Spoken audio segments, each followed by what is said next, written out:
ഇന്ത്യയുടെ രാഷ്ട്രീയ ചരിത്രത്തിലെ ഏറ്റവും വലിയ മിസ്റ്ററി ഏതാണെന്ന് അറിയാമോ? വെറും ഒരു വർഷം കൊണ്ട് ഒരു രാഷ്ട്രീയ പാർട്ടി ഉണ്ടാക്കി ഇന്ത്യയുടെ തലസ്ഥാനം പിടിച്ചടക്കിയ ഒരു സംഘം.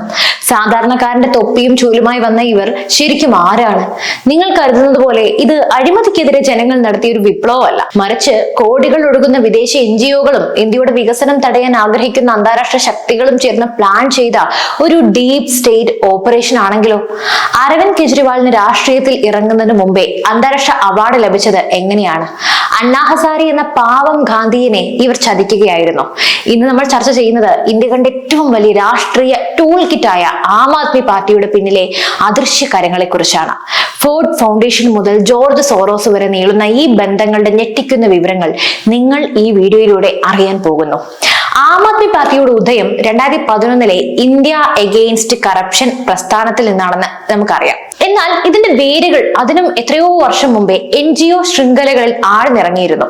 ആം ആദ്മി പാർട്ടി എന്നാൽ ഒരു രാഷ്ട്രീയ പാർട്ടിയേക്കാൾ ഉപരി വിദേശ പണം പറ്റി പ്രവർത്തിക്കുന്ന ഒരു കൂട്ടം NGO-കളുടെ കൂട്ടായ്മയാണ്. ഇതിന് പിന്നിൽ പ്രവർത്തിച്ചത് പ്രധാനമായിട്ടും രണ്ട് ഘടകങ്ങളാണ്. ഒന്നാമത് ഡീപ് സ്റ്റേറ്റ് ഏജന്റുകൾ, ഒരു രാജ്യത്തിന്റെ തിരഞ്ഞെടുക്കപ്പെട്ട സർക്കാരിനെ അസ്ഥിരപ്പെടുത്താൻ പ്രവർത്തിക്കുന്ന അദൃശ്യ ശക്തികൾ. രണ്ടാമത് വിദേശ funding. Ford foundation, Rockefeller foundation തുടങ്ങിയ സംഘടനകൾ വഴി ഇന്ത്യയിലേക്ക് ഒഴുകിയ കോടികൾ. അരവിന്ദ് കെജ്രിവാൾ എന്ന വ്യക്തിയെ പരിശോധിച്ചാൽ നമുക്ക് മനസ്സിലാക്കാൻ സാധിക്കുന്നത് അദ്ദേഹം കൃത്യമായി പരിശീലിപ്പിക്കപ്പെട്ട ഒരു നേതാവാണ് എന്നാണ്. ഇനി മക്സസെ അവാർഡിലേക്ക് വരാം. 2006 കെജ്രിവാളിന് മക്സസെ അവാർഡ് ലഭിക്കുമ്പോൾ അദ്ദേഹം വെറും ഒരു വിവരാവകാശ പ്രവർത്തകൻ മാത്രമായിരുന്നു. എന്നാൽ ഈ അവാർഡ് നൽകിയ സംഘടനയ്ക്ക് ഫണ്ട് നൽകുന്നത് ഫോർഡ് ഫൗണ്ടേഷൻ ആണ്. അവാർഡ് നൽകിയപ്പോൾ അവർ കുറിച്ച വാചകം ശ്രദ്ധേയമാണ്. എമർജന്റ് ലീഡർഷിപ്പ്, ഉയർന്നു വരുന്ന നേതൃത്വം എന്ന്. രാഷ്ട്രീയത്തിലേക്ക് കാലെടുത്ത് വെക്കാത്ത ഒരാൾ ഭാവിയിലെ നേതാവാകുമെന്ന് ഈ വിദേശ സംഘടനകൾക്ക് എങ്ങനെയാണ് അറിയാൻ സാധിച്ചത്? ഇനി NGO കബീറിനെ കുറിച്ച് പറയാം. മനീഷ് സിസോദിയുമായി ചേർന്ന് കെജ്രിവാൾ നടത്തിയ കബീർ എന്ന NGO-ക്ക് 2005-നും 2010-നും ഇടയിൽ ഫോർഡ് ഫൗണ്ടേഷൻ വൻതോതിൽ പണം നൽകിയിട്ടുണ്ട്. വിവരാവകാശ പ്രവർത്തനത്തിന്റെ മറവിൽ ഇന്ത്യയിലെ ജനങ്ങളെ സർക്കാരിനെതിരെ തിരിക്കാനുള്ള ആശയ പ്രചാരണമാണ് അവിടെ നടന്നത്.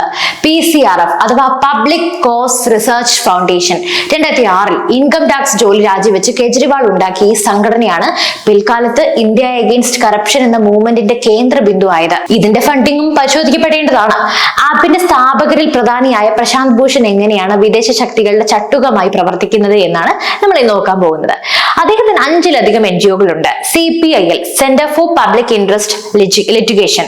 1980-ൽ VM തർക്കുണ്ടെ സ്ഥാപിച്ച ഈ ഒരു NGO വഴി സുപ്രീം കോടതിയിൽ നിരന്തരം ഹർജികൾ നൽകി സർക്കാരിന്റെ വികസന പദ്ധതികൾ തടസ്സപ്പെടുത്തുക എന്നതാണ് പ്രശാന്ത് ഭൂഷന്റെ പ്രധാന ജോലി.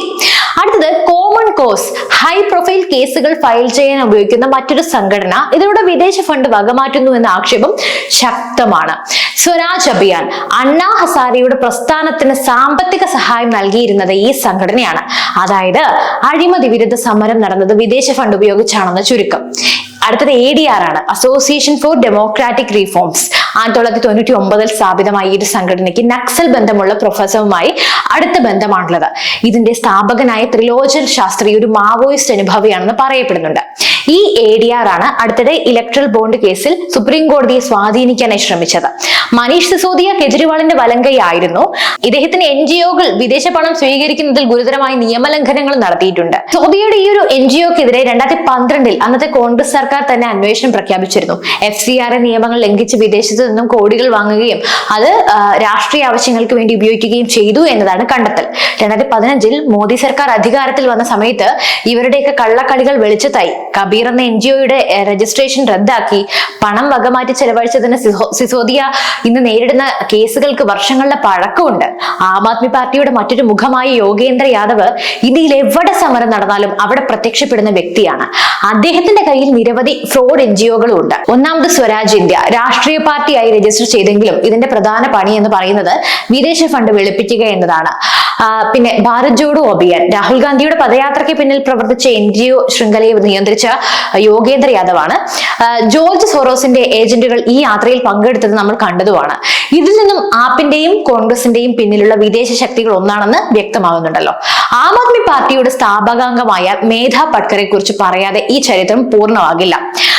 നർമ്മദ ബചാവോ ആന്തോളൻ, ഗുജറാത്തിലെ ലക്ഷക്കണക്കിന് കർഷകർക്ക് വെള്ളം എത്തിക്കുന്ന സർദാർ സരോവർ പദ്ധതി ഇവർ പതിറ്റാണ്ടുകളോളമാണ് തടഞ്ഞത്. ഇതിന് ഇവർക്ക് ലഭിച്ചത് മക്സസെ അവാർഡും വിദേശത്ത് നിന്നുള്ള വൻ ധനസഹായവുമാണ്. ഇന്ത്യ വികസിത രാജ്യമാകുന്നത് തടയുക എന്ന അന്താരാഷ്ട്ര അജണ്ടയുടെ ഭാഗമായിരുന്നു മേധ പട്കർ. ഇത്തരം ഒരു വ്യക്തിയെ പാർട്ടിയിൽ ഉൾപ്പെടുത്തിയവരുടെ തന്നെ ആപ്പിന്റെ ഇന്ത്യ വിരുദ്ധ സ്വഭാവം വെളിപ്പെടുന്നുണ്ട്. ആപ്പിന്റെ ലോക്പാൽ ആയിരുന്ന അഡ്മിറൽ രാംദാസിന്റെ പശ്ചാത്തലം ഒന്ന് നോക്കുക. അദ്ദേഹത്തിന്റെ ഭാര്യ ഗ്രീൻ പീസ് എന്ന അന്താരാഷ്ട്ര NGO-യുടെ പ്രധാനിയായിരുന്നു. ഇന്ത്യയുടെ ഊർജ്ജ മേഖലയെ തകർക്കാൻ ശ്രമിച്ചു എന്ന കുറ്റത്തിന് ഗ്രീൻ പീസ് ഇന്ത്യയിൽ നിരോധിക്കപ്പെട്ടതാണ്. കൂടാതെ പാകിസ്ഥാൻ ഇന്ത്യ പീപ്പിൾസ് ഫോറം എന്ന സംഘടന വഴി പാക് അനുകൂല നിലപാടുകൾ സ്വീകരിക്കുന്ന വ്യക്തിയുമായിരുന്നു രാംദാസ്. ഇന്ത്യയുടെ ആഭ്യന്തര കാര്യങ്ങളിൽ പാകിസ്ഥാൻ അനുകൂലമായ സാഹചര്യം ഒരുക്കുക എന്നതായിരുന്നു ഇവരുടെയൊക്കെ ലക്ഷ്യം. ആം ആദ്മി പാർട്ടി ഒരു രാഷ്ട്രീയ പാർട്ടിയല്ല, അതൊരു അന്താരാഷ്ട്ര ടൂൾ കിറ്റ് ആണ്. ഫോർഡ് ഫൗണ്ടേഷൻ പോലെയുള്ള സംഘടനകൾ വഴി പണം നൽകി നേതാക്കളെ വളർത്തുന്നു. പിന്നെ അഴിമതിയുടെ പേരിൽ ജനങ്ങളെ തെരുവിലിറക്കി രാജ്യത്ത് അരാജകത്വം സൃഷ്ടിക്കുന്നു. പിന്നെ നക്സൽ മാവോയിസ്റ്റ് ബന്ധമുള്ളവരെ ഭരണ സംവിധാനത്തിലേക്ക് എത്തിക്കുന്നു. തീർന്നില്ല, അധികാരം കിട്ടിക്കഴിഞ്ഞാൽ സൗജന്യങ്ങൾ നൽകി ജനങ്ങളെ മടിയന്മാരാക്കുന്നു. അതുവഴി നമ്മുടെ ഖജനാവ് കാലിയാവുകയും ചെയ്യുന്നു. രാജ്യത്തിന്റെ സാമ്പത്തിക ഭദ്രത തകർക്കുന്നു. ആം ആദ്മി പാർട്ടിയുടെ അണികൾ സാധാരണക്കാരാണ്. അവർ സംശുദ്ധ രാഷ്ട്രീയം ആഗ്രഹിച്ചവരാണ്. കോൺഗ്രസിന്റെ അഴിമതിയിൽ മാനം മടുത്ത് ഒരു മാറ്റം ആഗ്രഹിച്ചവരാണ് ഇവരെല്ലാം. എന്നാൽ കെജ്രിവാൾ അവരെ വഞ്ചിക്കുകയായിരുന്നു. കെജ്രിവാളിന്റെ ലക്ഷ്യം നമ്മുടെ ഇന്ത്യയെ തകർക്കണം എന്നത് മാത്രമാണ്. സ്വാതി മാലിവാൾ, അതുപോലെ രാഘവ് ചദ്ദ തുടങ്ങിയ ചില നേതാക്കൾക്ക് പോലും ഈ ഗൂഢാലോചനയെ കുറിച്ച് തുടക്കത്തിൽ അറിവുണ്ടായിരുന്നില്ല.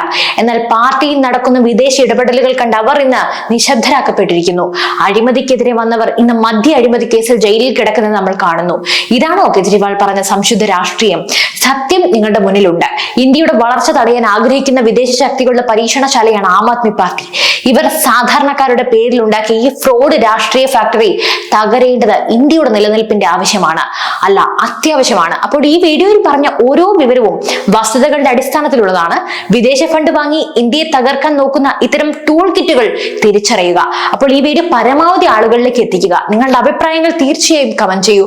മറ്റൊരു വിഷയമായി വീണ്ടും വരാം. News desk IBN Malayalam.